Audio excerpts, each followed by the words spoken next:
மண்ணு வாழும் மத்தவங்க கண்ணு படும் அந்த கதை இப்ப உள்ள சந்ததிங்க கேட்க வேணும்.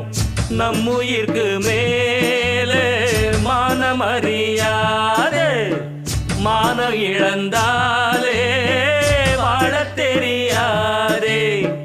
பெருசெல்லாம் சொன்னாங்க, சொன்னபடி நின்னாங்க, குணத்தா